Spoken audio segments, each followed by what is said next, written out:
Tonight's top story, new developments in the saga involving former Spurs player Josh Primo. KENS 5 is uncovering more information about the silver and black cutting ties with the rising star.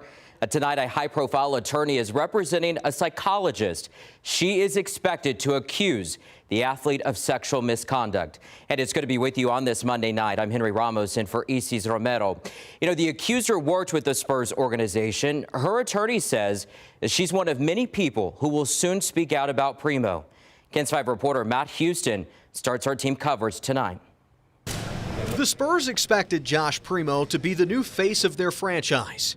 They spent a nice draft pick on him, selected Primo to model new uniforms, and effectively extended his contract this month. Yeah, the Spurs viewed Joshua Primo as a potential franchise cornerstone, and that's why they invested so much in him. Tom Petrini covers the Spurs for KENS 5. He was in the AT&T Center when the team announced they'd cut Primo. And everyone just kind of looked around and they were like, is this real? Like, are you seeing this? The Spurs had already removed the 19-year-old's jerseys from the fan shop and wiped him from their website. ESPN later reported Primo exposed himself to more than one person. Monday, Tony Buzbee, lawyer for the women who accused former Texans quarterback Deshaun Watson of sexual misconduct, identified Hillary Cauthen as a new client and one of Primo's accusers. Mental health is health. The Spurs highlighted Cauthen's work as a sports psychologist in May.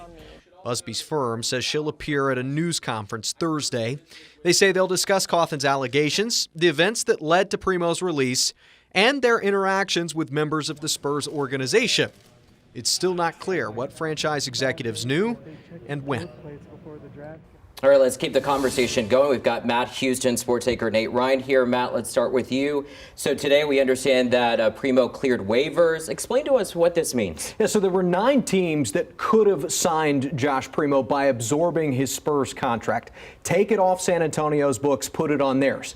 But none of them did. So that means San Antonio actually owes Primo $8 million over the next 2 years, money that they can't spend on signing another player. That is a whole lot of money. Yeah. And let's bring in Nate Ryan here, because Nate, of course, the big question, we've got a new team here. I mean, now that we don't have Primo, which we know he was certainly profiled, highlighted, right? Yep. What happens now? So money isn't as big of a factor as it would be in years past, because the Spurs right now presently have the second most cap space right. of any team in the NBA. But Primo was considered a big part of their future. He, along with Keldon Johnson, Devin Vassell. Primo now off the table, guys who could possibly step into that role. They just drafted one in this previous draft, 19-year-old rookie Blake Wesley, who had 10 points in his debut last Friday night, expecting him to get a lot more minutes moving forward. So we thought. We'll talk more about why we won't be seeing Blake Wesley here coming up in a few weeks. But again, right now, if this were coming, at a time where it was the Spurs were 1-5, 2-6, right, it might be a little bit more of a panic. But this team is 5-2, Henry. So we'll stay tuned.